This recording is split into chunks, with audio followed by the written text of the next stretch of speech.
Hey, Rick, Convention of the States, you've been preaching and talking and researching and been very active on this for a long time. People don't understand Convention of the States. I'm talking about you line 10 people up on the street, and you say Convention of the States. They don't really know. But this is a way to change the Constitution, and I want you to explain the momentum that this has really had throughout the years, and it needs more, but it's moving. It's moving. Yeah, and one thing I would correct on you there, David, is not to change the Constitution, but restore the Constitution. Yes, that's right. We don't live under the Constitution in America right now. We live under the Courtstitution. The words on the paper don't mean anything. It's all up to 5 out of 9 justices on the Supreme Court. 5 unelected, unaccountable lawyers in Washington, D.C. have the final say, are making law, are ruling our country. That's not the way the founders designed it. What a Convention of States does, it was put in the Constitution at the Constitutional Convention in 1787 on September 15th by a guy named George Mason. He's actually the father of the Bill of Rights.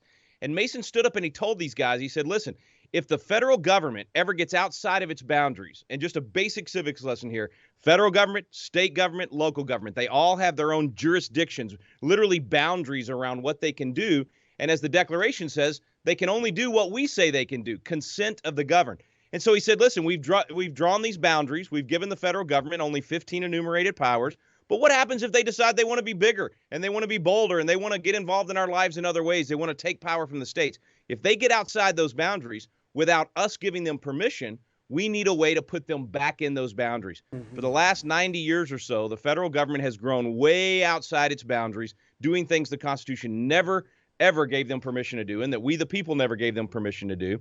And so his solution was allow the states to come together in a convention and offer, not actually amend the Constitution, but propose amendments to the Constitution. And then those amendments would go back to all 50 state legislatures, and 38 of them would have to ratify. So it's a big hurdle. Same basic hurdle as if the Congress proposes an amendment and it goes to the states to be ratified. But all 27 amendments so far have been done through Congress. This would be the first time we actually do it without the federal government. We do it with just the states. And that's the only way you're going to get the power back from the feds and give it to our local state legislatures. And as much as people might think this is pie in the sky, will never happen, there's actually been legislatures across the country that have agreed to a Convention of the States, right?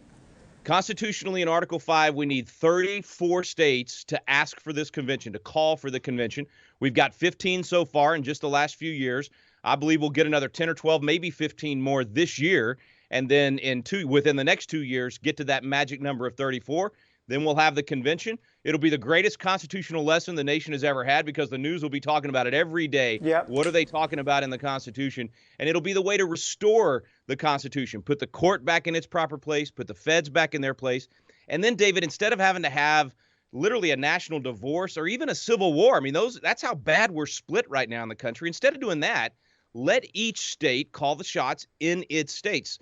In its individual state. The founders' view was that the federal government should only do the things that are dealing with external, like treaties and other nations and national defense. Each state should be able to call the shots within its borders and deal with the things that are internal. And that way, hey, let California be crazy. Let Massachusetts be crazy. Right. Let Texas be normal, right? I mean, let each state decide. A convention of states is how we get there. Rick Green, always great to see you. Always with a pocket constitution. I know that pocket constitution is somewhere around you, within a 5-foot radius. Wait a minute. Oh, Look, so I knew there it. it is. Right there. There pocket it is.